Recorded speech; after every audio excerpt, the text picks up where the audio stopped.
Long-time viewers of this channel will know that the main topic of discussion is birds of prey and falconry. However, as somebody who is a falconer and is passionately interested in modern birds of prey of all kinds, I am therefore also interested in discussing topics based on birds of prey as well as other predatory birds that lived in the past. In this video, two of the most formidable and perhaps best known of all recently extinct predatory birds shall be theoretically pitted against one another, comparing their many attributes and seeing which is more likely to come out on top. On one side, we have the enormous Haast's eagle from New Zealand, the largest and most powerful eagle known to exist, with a 3-meter wingspan and an appetite for terrestrial prey much larger than the average human. And in the other corner, we have the infamous family of flightless predatory birds that roamed South America for 60 million years, the terror birds, or Furus racids. These birds varied in size and build, but the largest of these could get over 6 to 10 foot tall in height, and possessed, along with a ferocious attitude, some of the most powerful and frightening weaponry seen in the avian world. Life-sized replicas modelled on real remains recovered from both of these different birds will also be visualised in this video to provide a virtual comparison. Before we begin this slightly different style of video, however, don't forget to like and subscribe to this channel if you wish to see more of this content.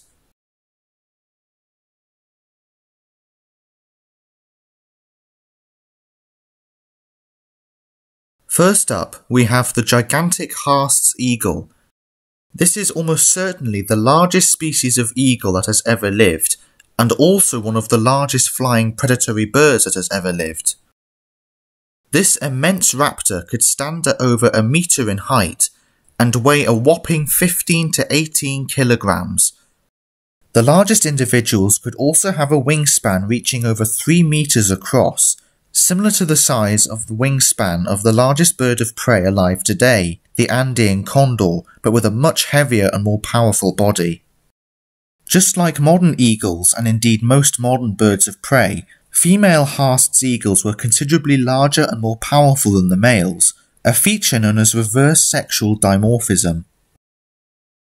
Haast's eagles were exclusively native to New Zealand and lived up until as recently as around 1400 AD, with numerous skeletal material being found of this species in the last few centuries. As well as being truly gigantic, even by eagle standards, the Haast's eagle is perhaps best known for being the chief native predator of another feathered giant found in New Zealand's ancient forests, the moas.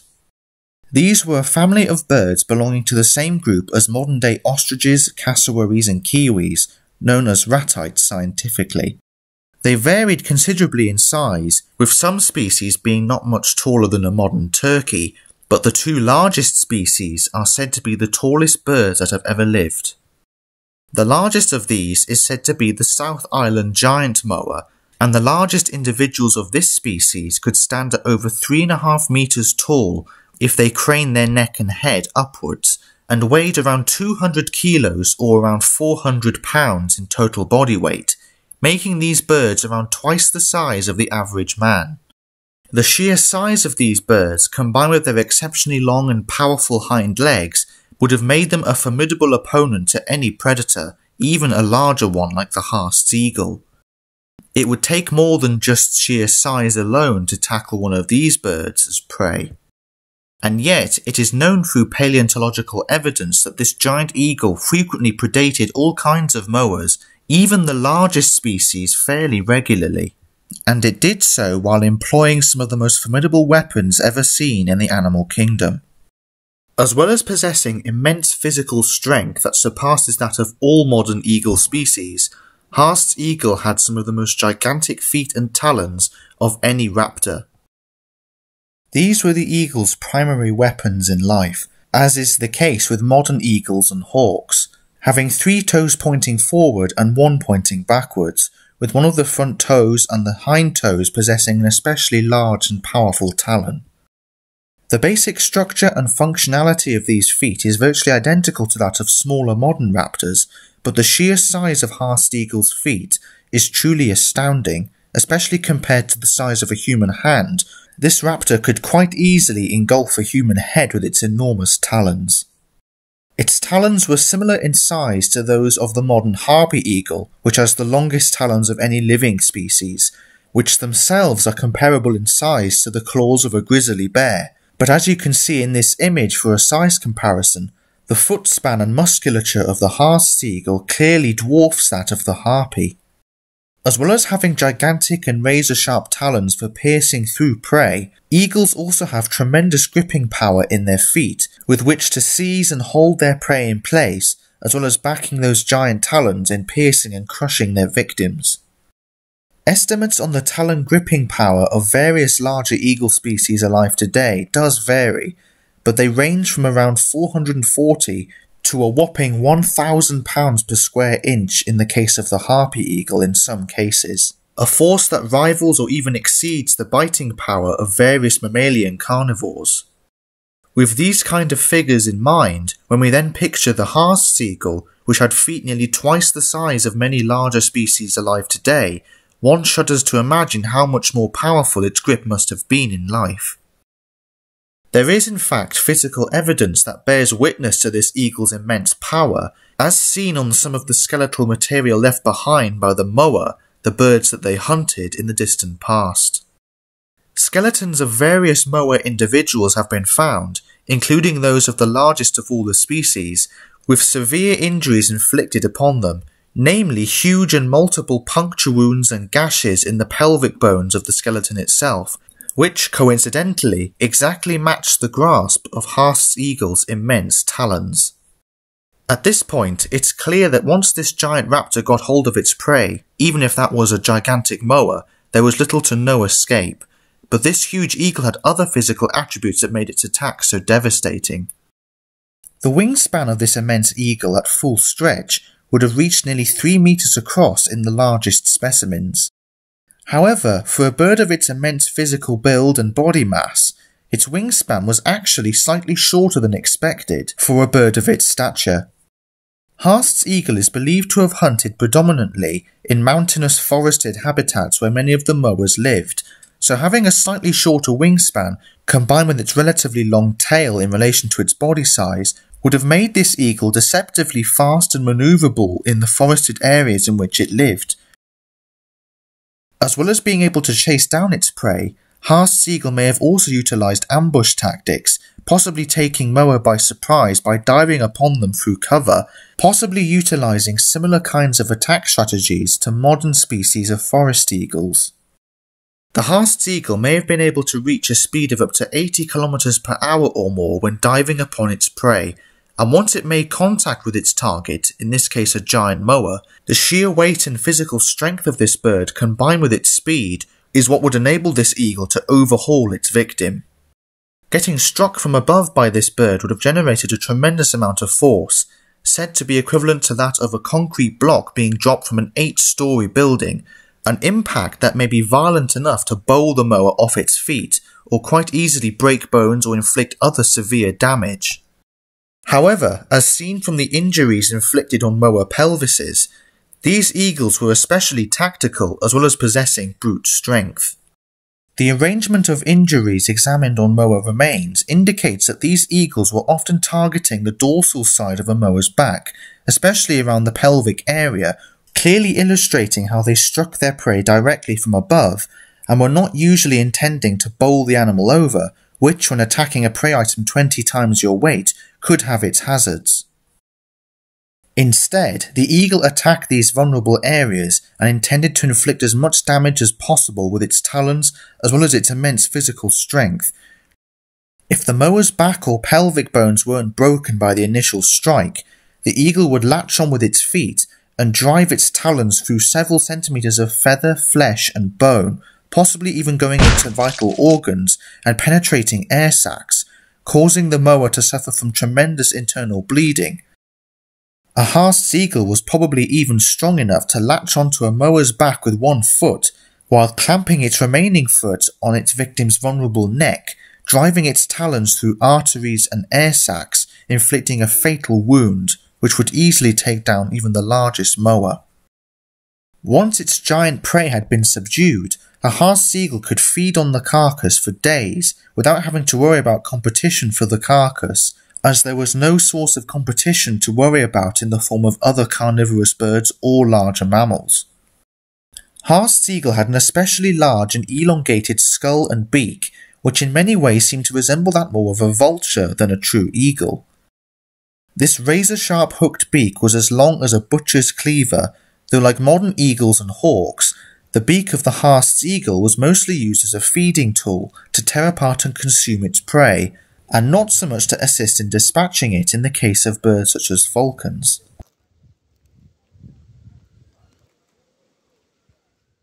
With such an impressive physical arsenal, the Haast's eagle was the undisputed ruler of New Zealand as the top predator for millennia, and only died out around as recently as 1400 AD, shortly after the arrival of human settlers in New Zealand. These huge eagles were seen while still alive by early Maori settlers, and it was quickly recognised as a bird to be respected and feared, with stories of this giant bird killing and carrying people away to feed its ravenous offspring. While the idea of a Haast seagull carrying a fully grown human in flight is far-fetched, the fact that this extinct eagle hunted a giant flightless bird over twice the size of the average man regularly as a part of its diet makes the idea of this huge eagle occasionally attacking and even feeding on humans well within the grounds of plausibility.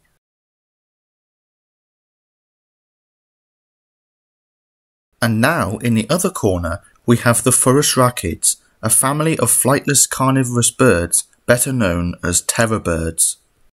There are actually numerous species of terror birds, varying greatly in size and shape, and they dominated the Americas, specifically South America, for up to 60 million years. All of them were flightless terrestrial predators with exceptionally large and sharp beaks reminiscent of birds of prey, and exceptionally long and powerful hind limbs designed for running and walking. Smaller species of terror birds discovered were actually smaller than the average human, but some of the largest species were among the largest flightless birds that ever lived on the planet. The terror bird species long assumed to be the largest known member of this group is Kelenken guillemoi, quite possibly one of the largest predatory birds that has ever lived on the planet. It certainly seems to hold the advantage in terms of height, with upper estimates of this species reaching up to nearly 3 meters tall. However, it wasn't the heaviest of its kind out there, as it was believed to weigh no more than around 200 kilograms, which still outweighs modern-day ostriches, whereas the heaviest believed terror bird, Brontornis, could have reached up to 350 kilograms, making it one of the heaviest flightless birds that ever lived after the elephant bird of Madagascar. Kelenken, however, also has the record for having the largest known skull of any species of bird ever, having a head that was literally, from end to end, larger than that of a modern horse, including its massive beak. However, as I am creating this video, a brand new discovery has been made which indicates the presence of a terror bird species previously undescribed from a site in Colombia. It has not yet been named as a new species, as it is so far only known from an incomplete limb bone,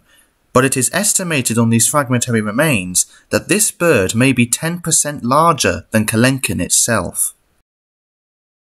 As terrestrial predators of both large and small prey animals, many terror bird species, including Kelenken, had especially long and powerful limbs, enabling them to run after prey in a similar manner to modern ratites like ostriches, possibly able to reach similar running speeds to these modern birds. However, considering how massive and powerful these limbs were, as well as the sharp claws attached to the end of their toes, it's no question that terror birds of all kinds could also deliver a tremendously powerful kick, either in terms of attack or defense. Larger species of modern flightless birds, including ostriches for example, are themselves known for having exceptionally powerful feet, and are said to have the ability to kick with such force that they could open a man's stomach. And another species of giant flightless bird, the cassowary, is also infamous for being one of the few birds physically capable of killing a human. With both ostriches and cassowaries having kicking power capable of fatally injuring a human, it seems a no-brainer that much larger terror birds with even longer legs would be able to deliver an even more powerful blow that could cripple or fatally injure virtually any kind of adversary. A recent discovery of fossilized terrorbird footprints has also revealed that these birds had a foot design very much like those of some predatory dinosaurs before them, as they clearly show that one of the bird's 3 front toes didn't make much contact with the ground with each step. This shows that one of the bird's toes was raised slightly higher than the rest when walking, likely supporting an especially long and sharp claw, very much like that of the modern red-legged Sereyema, which is the terrorbird's closest living relative, as well as being reminiscent of the killing claws seen in dromaeosaurid dinosaurs, including the infamous Velociraptor. Sereyemas do sometimes stomp on small prey animals with their clawed feet, but they also use their short sickle-like claw on their inner toe to hook and dismember their prey when feeding. It seems that terrorbirds, therefore, with their own set of sickle-like foot claws, would have also used them to pierce into and dismember their prey in a similar manner to modern Sereyemas and possibly even like the dinosaurian ancestors before them, as well as being able to deliver those tremendously powerful kicks when engaging in intraspecies combat. However, possibly the most formidable and eye-catching part of the terrorbird's anatomy, and one that it certainly utilised as its main hunting weapon, was its massive skull and huge hooked beak. The bill of a terrorbird strongly resembled that of many modern birds of prey, particularly those of larger eagles, for example, but appearing much more oversized. Terrorbirds of certain kinds would have certainly been able to chase after small prey and would have snatched up their victims in this huge and powerful bill, with enough biting power to potentially crush small prey with relative ease, and swallow them whole, if not dismembered in the same manner as modern raptors do with their prey. However, this huge hooked beak was more than just an ornament used for feeding, and was uniquely structured in conjunction with the skull to deliver powerful attacks on all kinds of quarry. Many species of both living and extinct birds and reptiles have especially flexible jaws and skulls, which are able to flex and move independently of each other when performing certain kinds of behaviours. In terrorbirds, however, their skull and jaws are much more tightly connected and fused together, making their jaw and skull movements comparatively inflexible, but much more solid and resistant to certain stresses. As well as possessing an extremely powerful and rigid skull able to withstand tremendous forces, terrorbirds had an extremely long and powerful neck, with certain areas on the neck vertebrae and skull providing attachment points for huge muscles, enabling them to raise and strike down towards their prey with their skull with tremendous speed and force. It's believed that terrorbirds would have likely used this razor-sharp beak in conjunction with their powerful neck muscles to attack their prey in a pickaxe-like motion, striking their prey in vulnerable areas such as the neck or even the base of the skull, striking with the front edge of their hooked beak with a mighty blow, causing massive damage.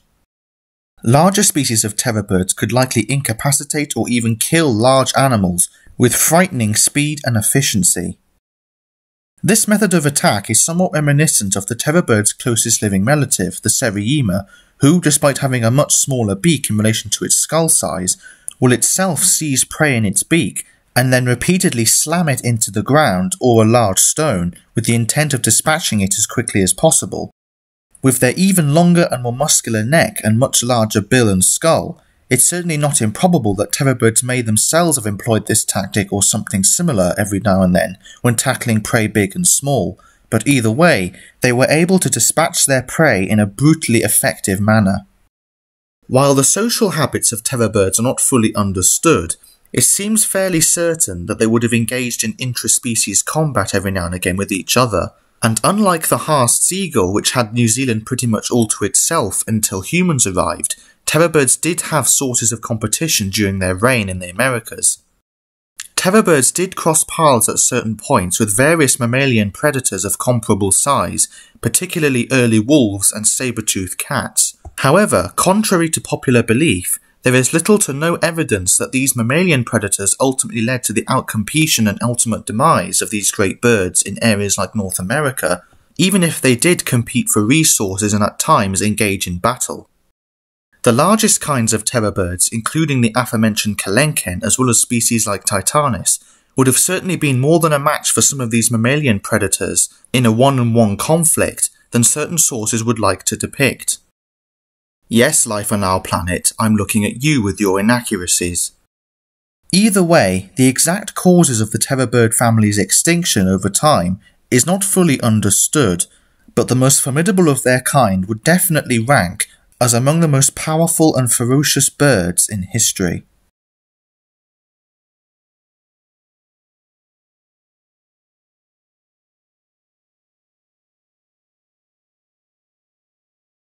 It's clear that both of these birds are exceptionally powerful and effective predators, and examining which one of these two contenders would win in a theoretical fight scenario is where things get truly interesting. Obviously, Haast seagull and the largest terror bird species never cross paths for real, but let's say for the sake of this discussion if they did, what would happen and which one would be more likely to dominate the other?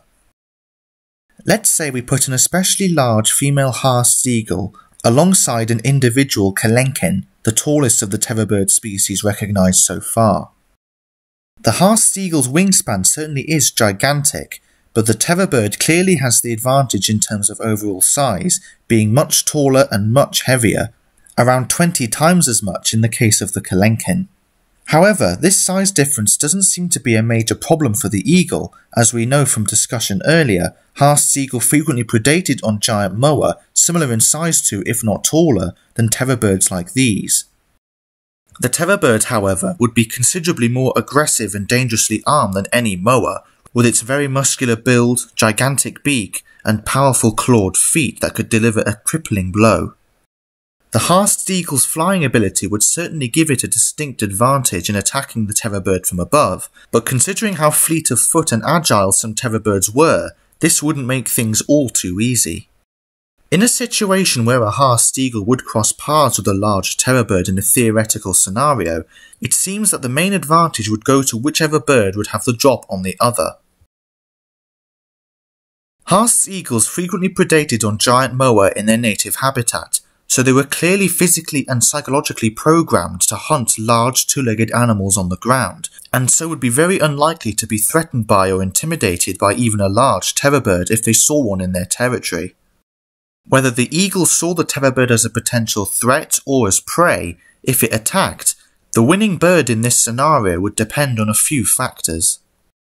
If the eagle was lucky, it could take the terror bird by surprise and dive upon it in the same way it would with its normal prey, striking it on the back. A full-on dive attack may be powerful enough to incapacitate or seriously injure the terror bird in this occasion, and would enable the eagle to steer clear of the very dangerous powerful beak of the terror bird along with its kicking hind legs. It could then drive its talons into the dorsal side of its opponent, inflicting serious damage which could prove fatal, or, in a more drastic move, lock its enormous talons around the skull of the terror bird, which, with enough force, it could potentially drive its talons into the skull, possibly being able to end the fight quickly, especially if it latched on with both feet, though the solid skull of the terror bird may prove to be quite a challenging target to destroy. As we've discussed earlier on in this video, the Haast eagle was especially powerful but also tactical, knowing exactly where to place its taloned feet on its large prey, and since this was an eagle well adapted and skilled at hunting giant moa on a regular basis, it would definitely have experience and skills on its side when tackling this large opponent. However, the giant terror bird at this point would be very powerful and aggressive itself, and with such a powerful neck and upper body, it may have a chance to dislodge the eagle if attacked in this area if it struggled violently enough. And its much stockier build in comparison to the similar sized moa may have made it more of a challenge to incapacitate quite as quickly. If the eagle manages to maintain its grip on the terror bird and inflict enough damage, it might be able to secure itself a win, or at the very least incapacitate its opponent without sustaining serious injury itself. However, if the eagle and the terror bird confronted each other on the ground in the open, or if the terror bird somehow dislodged its attacker in the middle of the struggle, the situation would be quite different. As being the larger terrestrial predator, the advantage would quickly switch to the terror bird in this scenario, being more agile on the ground and having a distinct size advantage. As briefly mentioned earlier, Terror birds almost certainly engaged in intra-species combat with each other from time to time, and also crossed paths with and occasionally fought larger mammalian predators, including the iconic saber-toothed cats and early canids, which, along with their predisposition to hunting both small and large mammals on the ground, made them no stranger to such conflicts. If confronted on the ground, the Haast eagle may not always relent so easily, and, as seen in modern eagle species as seen here in this golden eagle, will launch themselves towards their opponent and at the last second extend their taloned feet with the intention to strike and grapple with their opponent, which, if they make contact, can inflict serious damage. In this position, however, the eagle no longer has the height advantage that gives it the edge in tackling such large opponents, and while it still may be able to inflict some damage, the advantage ultimately goes to the terror bird. The terror bird may be able to fatally injure the eagle with one or multiple kicking blows from its powerful clawed feet, which would be even more devastating considering the terror bird's greater height advantage. Its other and potentially even more deadly weapon could also be utilised, its massive and powerful beak, which could deliver hatchet-like blows to its opponent, which would almost certainly prove potentially fatal to the eagle if it couldn't get out of the way in time. Ultimately, both of these prehistoric predators are very evenly matched and possess immense physical strength and extremely deadly weaponry. It's possible that in a real-life scenario they may even try to avoid conflict altogether, but if they were to engage in a fight to the death, it could go either way. Personally, I believe that either one of these birds could maintain victory over the other in a battle, but the winner of such a battle like this largely depends on which of these birds is able to successfully ambush the other first, and also the physical position at the time of such a conflict in a certain area. Who do you think would win in a battle between a terror bird and a Haast eagle? Comment down below on which you'd think would be the winner. I hope you enjoyed this video and found it entertaining. Until next time, I'll see you all in the next video.